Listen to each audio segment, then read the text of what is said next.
ma woowee fii dama fiy ñëw parce que moom moo ko ji bi ñuy def avant ñuy démarrer la campagne électorale pour les élections législatives 2024 moom il s'était déplacé avec toute l'équipe de 2ATV def ak man foofu une émission mais également di lancer la soirée de gala bi nga xam ne moom la ñu waroon def mu koy lancer te boobu joxuñu ko dërëm parce que yoruñu woon dërëm mais mu koy def parce que dafa gëm projet bi et compagnonnage am ak le président Ousmane Sonko fi mu nekk nii loolu kenn mënatu ko naatable donc di ko sant di ko gërëm encore une fois di ko wax rek ñu ngi koy ñaanal foofu mu nekk incha allah yàlla na fa def séjour bu neex voilà merci beaucoup en tout cas ci invitation bi. jërëjëf ku defee nag Aïssatou. jërëjëf honorable Alassane Niang dalal nañ la jàmm kon ci émission bi di fajaru comme ni ñu ko waxee rek Elmat dañ lay bàyyi ak moom rek. ci waxtaan wu njëkk bi bu ko defee ñu sëq ko. ñu sëq ko ak Sénégalais yi honorable ci léegi nga ñu fekkoon sax ñuy waxtaan ci affaire remaniement ministériel xam nga opposition bi nee na dañu war a wàcc na population bi wàcc ñu def seen manifestation ndax remaniement ministériel bi mais ban appréciation ak ban lecture nga am ci gouvernement bu bees bi nga xamante ni tey dem tudde nañ ko sax réaménagement. alors xam nga politique c'est une bataille d'opinion et l'opinion c'est le peuple qui se prononce. te bu ñu gisee ci ginnaaw tuuti par rapport au gouvernement le peuple a eu des exigences parce que le peuple avait beaucoup d'attentes par rapport à ce gouvernement-là et ce gouvernement-là est un gouvernement démocratique qui a été démocratiquement élu et il tient beaucoup compte de l'opinion du peuple et par rapport à cela je crois que le peuple s'est prononcé surtout par rapport à ce que ñu taxaw ci une justice boo xam ni waxuñu justice bu bar mais quand même ñu ubbi enquête yi et que véritablement justice soit faite pour tout ce qui s'est passé de la période de 2021 jusqu'à 2024 donc loolu remaniement bi c'est en fait interprétation boobu laa gis-gis boobu laa ci am c'est le peuple qui s'est prononcé et que ce gouvernement-là est à l'écoute de ce peuple-là et que exigence yi peuple bi di am à chaque fois ils vont tenir compte de cela et par rapport à certains ministères le peuple amoon na ci gis-gis surtout par rapport à la justice mais également par rapport au ministère de l'intérieur peuple bi également amoon na ci beneen gis-gis bu mu ci am que taxawaay bi nga xam ni ñi fi nekkoon moom la ñu amoon et le gouvernement du Sénégal c'est ce qu'il a compris et c'est un message boo xam ne également pour ministres yi occuper ces ministères-là il faut que ñu comprendre ce message-là décrypter ko et que ñu bàyyi ci xel bu baax a baax ci seen gestion. ci moment boobu mais tegu une semaine rek amoon na manifestation ex-détenus di teg la pression sur la justice pour les non-martyrs tey ñuy ndugg ñu bees yi mel ni Yacine Fall justice maître Bamba Cissé ñooñu ban appréciation am ci ñi nga xamante ñoom lañ duggaat ci gouvernement bu Sénégal. alors par rapport à soxna Yacine Fall nga xam ne moom lañ dénk la justice tey mu nekk mën nañ wax ni un ministère boo xam ni en fait c'est un ministère pour ce gouvernement-là qui est plus qu'important parce que fi ñu jaar moom moo tax.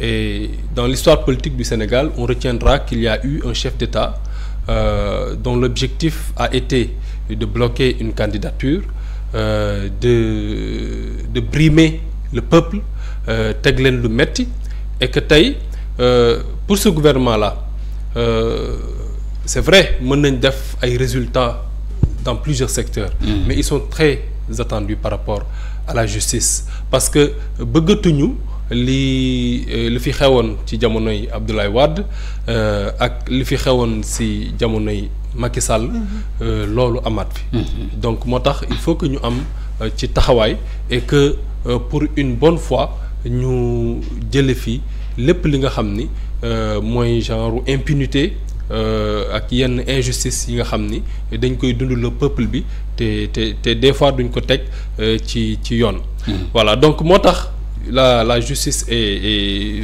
ce ministère-là sénégalais yi dañ ci am ay attentes yu particulières ñu confier ko koo xam ne nag une dame boo xam ni c'est une femme de défi. Gis nañ liggéey bi nga xam ni ak quoi qu'on puisse dire gis nañ liggéey bi nga xam ne def na ko au niveau du ministère de l'intégration africaine des affaires étrangères et du Sénégal de l'extérieur. mu amoon fa mu indi fa ay ruptures yu am solo. Elle a réussi mu joxaat suñu diplomatie beneen xar kanam génn ci lépp loo xam ni dafa lëkkaloo ak politique mais au poste mu teg fa ay diplomates de carrière ñoo xam ni ils ont été formés que ça soit au niveau des consuls que ça soit au niveau des ambassades on retrouve désormais des diplomates et bi mu koy def loolu également c'était une rupture il fallait véritablement que mu dëgër pour que loolu également mu mën réforme yooyu mën ko indi tey ñu yóbbu ko au niveau de la justice ñuy fàttali rek que ni soxna Yacine Fall nit koo xam ne la dafa ñeme défi gis nañ engagement am au niveau de Pastef moment bi nga xam ni ñëpp des intellectuels mais ay borom xam-xam yoo xam ni amuñu woon fitu accompagner ce projet-là elle a toujours été aux côtés du président Ousmane Sonko elle a toujours défendu le projet gis nañ ci engagement mu doon une dame bu compétente parce que ku dem ba Nations Unies confier la ay département je crois que loolu sa ay compétences kenn mënu ko naatable donc je pense que ci loolu lañ sukkandiku pour confier ko ce ministère-là et que dañuy sant sax que elle a gardé l'ordre protocolaire parce que bu ñu jëlee le premier ministre ci boppam moom mooy ñëw directement après le premier ministre juste pour wane dayoo bi nga xam ni moom la am au niveau de ce gouvernement. jàppoon ni opposition bi dañu yaakaaroon ni leneen la ñu waroon gis ci justice bi comme importance bi mu am léegi nga wax ko ci sénégalais yëpp rawatina ku jegi fi nekk di woote ab marche jàppoon ni ñeneen la ñu yaakaaroon ni la ñuy teg ci wàllu justice bi ku dul Yacine Fall ak kii di maître Bamba Cissé.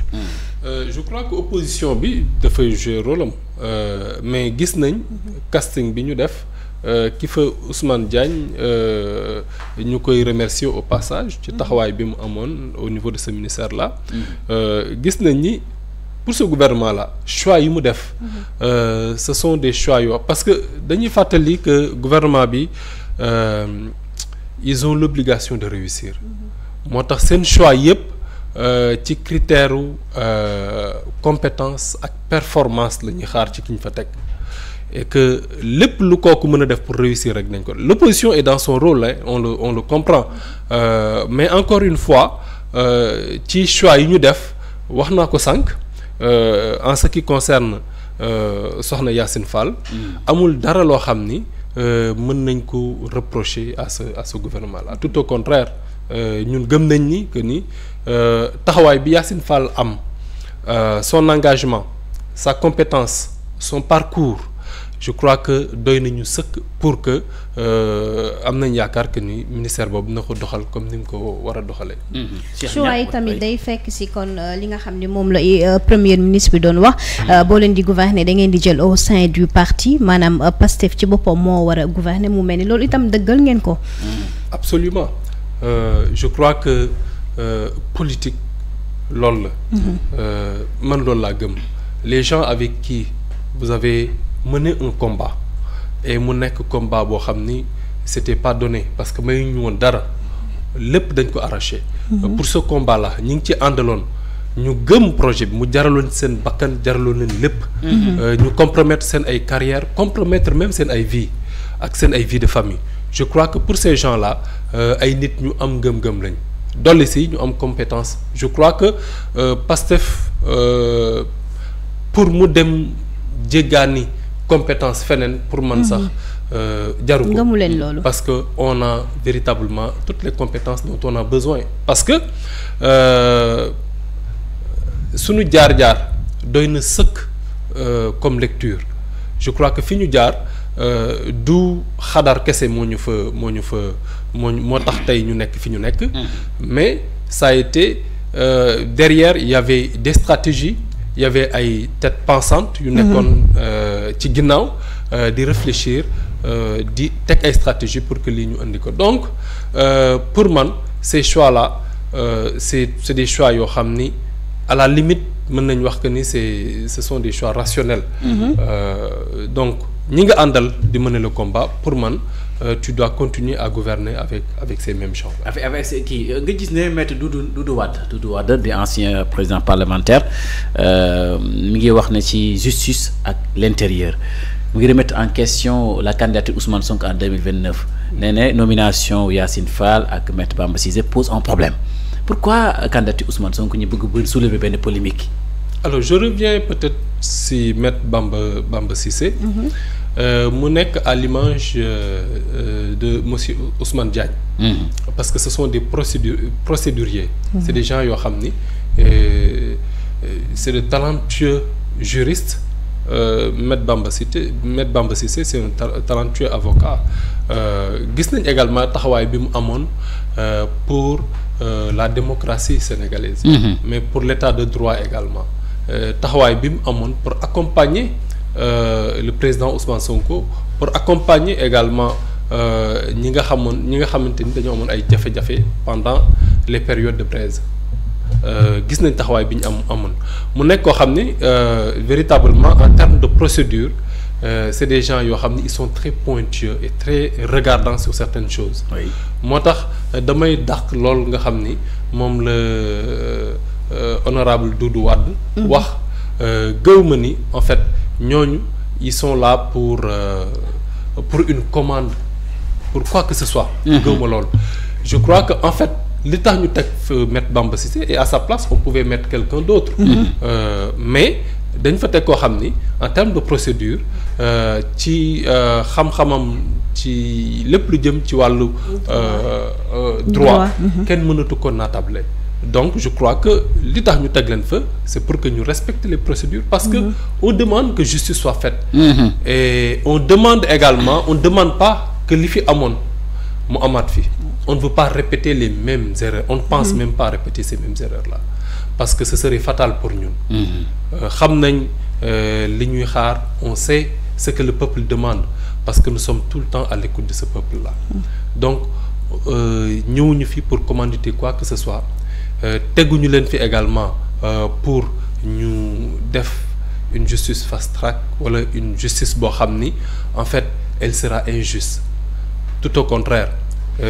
On veut une équipe boo xam ni lépp dañ koy respecter jaarale ko ci yoon mais que justice soit faite.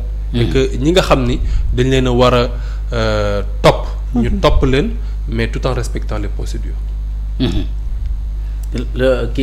Cheikh Niang le nouvel homme fort de la diplomatie sénégalaise nomination mu ko yëgee ban appréciation nga ci am. Cheikh Niang appréciation bi ci ñëpp am. Parce que apparemment waaw ça fait l'unanimité. waaw ñu bëri ànd nañ ci de. Voilà waaw parce que mooy li ma wax rek dans les choix que nous faisons et on le fait avec beaucoup de lucidité. Mais en toute froideur ci choix yi ñuy def c'est des choix qui sont très bien pensés. Oui. Voilà et que amul lenn loo xam ni dañ ciy jiital politique ou quoi que ce soit. Mais on essaie de mettre les hommes qu'il faut à la place qu'il faut parce que ñun loolu lañ gëm. Voilà donc ñu ngi koy ñaanal. sunu doom baay boobu. waaw sunu doom baay la de ñu ngi koy ñaanal. Au ministère de l'intégration africaine des Sénégalais de l'extérieur et des affaires étrangères. mu am fa taxawaay bi nga xam ni moom lañ yaakaar ci moom. Parce que également ce ministère-là également c'est un ministère stratégique pour ce gouvernement-là. Ah oui. Diplomatie sénégalaise. Gis nañ biñ ñëwee ñoom yeneen orientation yi nga xam ni indi nañ ko surtout en ce qui concerne l'intégration africaine waaye également les Sénégalais qui vivent à l'étranger ñu taxawu leen parce que ce gouvernement-là accorde une importance particulière à ces Sénégalais. À ces Sénégalais-là. Ah c'est tout. waaw Elmat ñu daal di wéy rek xane ci beneen point bi jëm nag ci lu soxal li nga xam ne rek moom lañ doon wax sànq. dañ koy jëm ci tukki premier ministre. moom laa doon wax te boo xoolee Aïssatou moom dafa nekk député de la diaspora. te tey mën nañu séntu ne Sénégal ñu ngi jëm ci lendemain meilleur ndaxte ñi nekk ci bitim réew di jël seen alal di dugal.